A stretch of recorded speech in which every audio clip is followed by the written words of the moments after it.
આગળની કથાઓનું શ્રવણ કરાવશું. વિધિ વિધાન કે યજ્ઞમાં જોડાઈએ તો હકીકતે સવારે જ્યારે આપણે ઉઠ્યા હોઈએ ત્યારે શરીરની દશા પણ કંઈક એવી હોય છે. ધાતુ બસ આવા ભાવથી જે પૂજા થાય એ પૂજા શ્રેષ્ઠ. માનસિક ઉચ્ચાર દ્વારા ભગવાનને અર્પણ થાય, ભગવાન પ્રગટપણે સ્વીકારતા હોય ત્યાં સુધી વાલા ભક્તજનો ભોગલા બંદર પાસે એકવાર નિત્યાનંદ સ્વામી, રાઘવાનંદ સ્વામી નદીના પટમાં માનસી પૂજા કરે. કોઈ ત્યાં રસ્તેથી વણી નીકળ્યા ને એટલી સુગંધ આવે. દરિયા કિનારો, અહીં તો માછીમારીનો ધંધો ચાલે અને હવાઓનો જગ્યા હોય ત્યાં તો બધા લોટા લઈને જતા હોય અને આ શીપમાંથી કોઈ સુગંધ નહીં આવે. આમ ખેંચાતા ખેંચાતા આવ્યા ત્યાં દૂર સાધુને બેઠેલા. એને થયું આની જોડીમાં કંઈક કિંમતી અંતર હોવા જોઈએ. અને ભાઈ સાધુની જોડી કઈ જેવી તેવી હોય. આમ તો પકડ ગીરધારી પણ એ જોડીમાંથી બધુંય નીકળે. કોઈ આવીને પ્રાર્થના કરે કે સ્વામી મેળ પડતો નથી, ધંધો નોકરી કંઈક લાગે એની પ્રાર્થના કરો એટલે નોકરી અભિવાદનનો લાભ લેવા માટે પધારશો. પણ આપણે સમયસર આ કથાની અંદર ઉપસ્થિત રહી અને વડીલ સંતોના આશીર્વચન સાથે આ સંતો એમની કથાનો શિક્ષાપત્રી ભાગીરથીનો દિવ્ય લાભ લઈશું.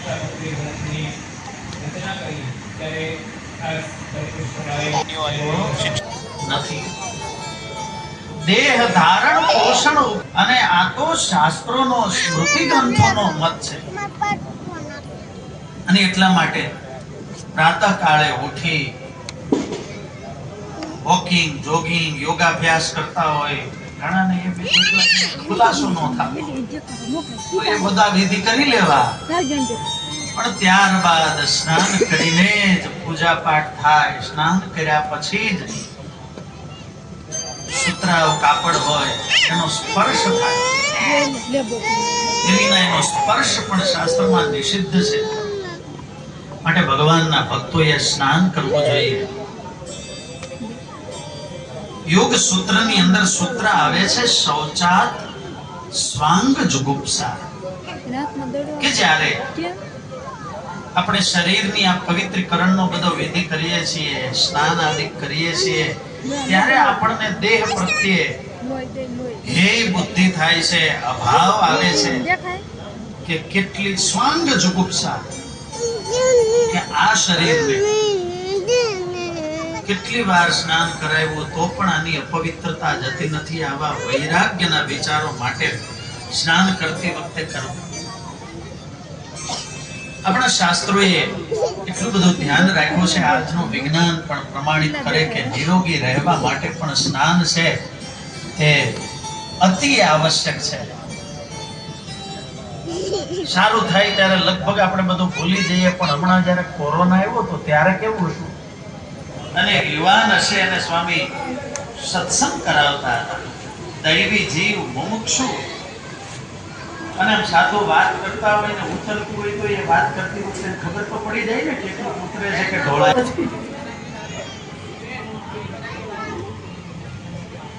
દિશાએ જઈને પાણી લેતો પ્રેમ સે બોલો જય સ્વામિનારાયણ.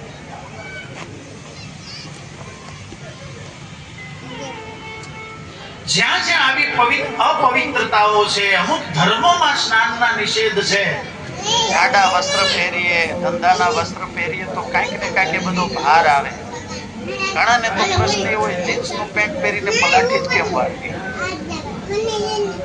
પલાઠી વાળી કલાકો સુધી એ ધોતી પહેરીને બેસી શકીએ. મોટા સ્વામી ઘણીવાર કે મહારાજે આ પલાઠી આપીને કેટલું અધ્યાત્મનો વૈભવ આપ્યો. સ્વામી કે હું તો મહારાજને કહું, મહારાજ આ પલાઠી જઈને પેલા ધામમાં લઈ જાય. આપણે ખુરશી ઉપર બેસીને સમય અનુસાર અરે ક્યાં સુધી કીધું છે કે માત્ર ધોતી પણ નહીં, એક વાસા ભવેદ્યંતુ, માત્ર જો એક ધોતી જ પહેર્યું હોય પણ ઉપર ઉત્તરીય વસ્ત્ર ન ધારણ કર્યું હોય, તો બ્રહ્માજીએ એવી રીતે એક માત્ર ધોતી પહેરી અને એ દાન કર્મ કર્યું તો એનું ફળ પણ એ બીજાને મળી ગયું. શાસ્ત્રોની અંદર આવા પણ વિધાનો જોવા મળે છે. માટે ધોતી અને ચાદર બંને એ ધારણ કરી અને આપણે ભગવાનની સામે પલાઠી વાળીને બેસીએ. કારણ કે ભગવાન આપણી પૂજામાં સાક્ષાત પધારતા હોય, પલાઠી વાળીને નીચેના ભાગમાં બેઠા હોય તો એ ભગવાન પણ આપણા પર પ્રસન્ન થાય. બસ પ્રશ્ન એક જ આવે કે ધોતી પહેરતા આવડતી? હવે તો એવી તૈયાર પણ ધોતી આવે છે.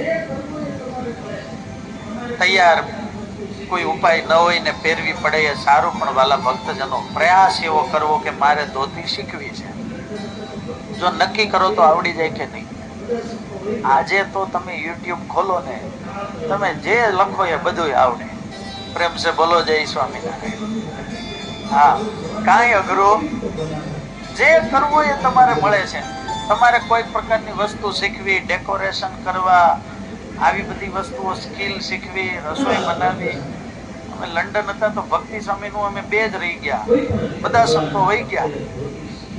પછી તો થાળ કરવાના બધી સેવા આવે. પણ ભક્તિ સ્વામી રાજી થયા કે તમે દરરોજ નવા નવા થાળ કેવી રીતે બનાવો છો? મેં YouTube માંથી જોઈને.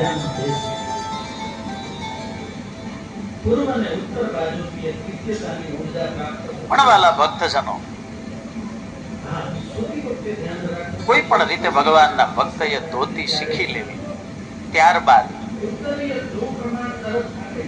પૂર્વ કે ઉત્તર દિશા તરફ મુખ રાખી આસન પાથરી અને ભગવાનની પૂજામાં બેસવું. પૂર્વ અને ઉત્તર બાજુથી એ દિવ્યતાની ઉર્જા પ્રાપ્ત થતી હોય છે. હા, સૂતી વખતે ધ્યાન રાખો કે ઉત્તર દિશામાં મસ્તક રાખીને ક્યારેય સૂવું. ઉત્તરીય ધ્રુવ પ્રમાણ તરફ આખી પૃથ્વીનું એ ખેંચાણ હોય છે ને એ બાજુ મસ્તક હોય તો આપણા શરીરનું લોહી પણ એ બાજુ ખેંચાતું હોય છે.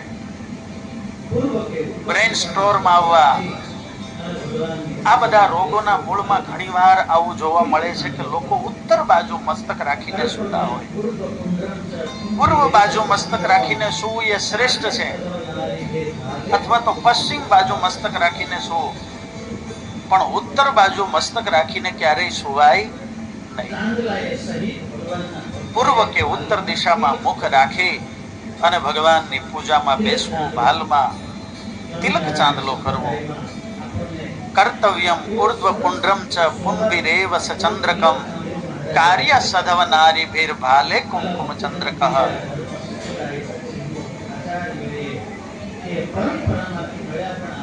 ચાંદલાએ સહિત ભગવાનના ભક્તએ ભાલમાં તિલક કરવું. તિલક ચાંદલો સ્વામિનારાયણ સંપ્રદાયમાં આપણને આ એવો સરસ સોબર એવો તિલક ચાંદલો મહારાજે આપ્યો છે. વાલા ભક્તજનો, બીજા ધર્મ સંપ્રદાયના ચિહ્નો આચાર્યોએ એ પરંપરામાંથી મળ્યા, પણ આપણને જે તિલક ચાંદલો મળ્યો છે ને એ સ્વામિનારાયણ ભગવાને પોતે પસંદ કર્યો છે. અનંત બ્રહ્માંડના અધિપતિએ પુરુષોત્તમ નારાયણના ભાલમાં એ અક્ષરધામની અંદર જે તિલક છે ને વાલા ભક્તજનો, એ તિલક આપણને કરવાનો અવસર મળે છે. અને એમાં જે તિલક છે એ ભગવાન નારાયણના ચરણ છે અને વચ્ચે ચાંદલો છે એ લક્ષ્મીજીનું સ્વરૂપ છે. એક એક સત્સંગીના ભાલમાં સ્વામિનારાયણ ભગવાને લક્ષ્મી નારાયણ દેવની પ્રતિષ્ઠા કરી છે. દિનચર્યાનો પ્રારંભ કરે છે. માટે આવી રીતે છાતીમાં, બંને પૂજામાં ત્યાં કુમકુમનો નહીં, ત્યાં ચંદનનો અને ભાલની અંદર કુમકુમનો ચાંદલો કરવો. આવી રીતે પોતાના સત્સંગીને એ વિધાન આપ્યું છે. એકવાર યમદૂતો હતા. વિષ્ણુ પુરાણની કથા આવે છે કે એમણે ધર્મરાજાને પૂછ્યું કે અમને બતાવો અમારે ક્યાં જવું. કારણ કે ઘણીવાર અમે જઈએ, વળી તમારા પાર્ષદો આવીને રોકે. હવે શેને લઈને અમારે તુલસીની માળા હોય, જેના મસ્તક પર શિખા હોય, જેના ભાલમાં ઉર્ધ્વ પુંડ્ર હોય, કે જેના શરીર પર જનોય હોય ને, તમારે ભૂલથી પણ એની પાસે જવું નહીં. માટે યમદૂતોથી બચવું હોય ને તો અખંડ તિલક ચાંદલો રાખો. પ્રેમ સે બોલો જય સ્વામિનારાયણ. ઘણાને પૂછીએ ને કેમ દેખાતો નથી, તો કે સ્વામી પરસેવો બહુ વળે ને વયો જાય છે. બીજી ડબ્બી રાખો ખિસ્સામાં. કારણ કે યમદૂતો બીજાને, અરે રાત્રે સૂઈએ તો પણ હોવો જોઈએ. પ્રેમ સે બોલો જય સ્વામિનારાયણ. અને ત્યારબાદ સ્વામિનારાયણ ભગવાને કહ્યું, મનસા પૂજનમ કાર્યમ તતઃ કૃષ્ણસ્ય ચાખિલે. ત્યારબાદ અમારા સત્સંગીએ તિલક ચાંદલો કરી અને માનસી પૂજા કરી. દિવ્ય એવા જે માનસિક ઉપચારો દ્વારા ભગવાનની પૂજા થાય અને માનસી પૂજા કહેવાય છે.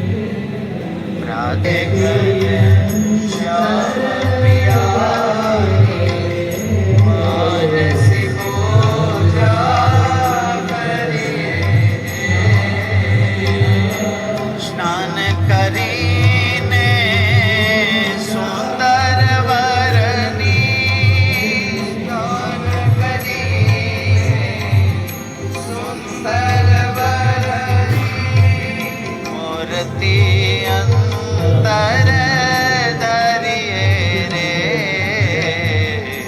રાત સવે કહે શ્યામ પિયાની માનસી પૂજા કરીએ.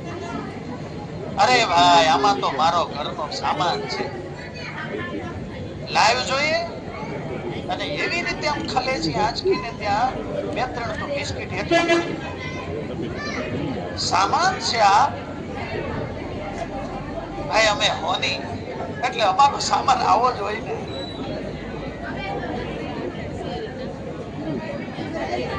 હાથ પગ બાંધી દીધા.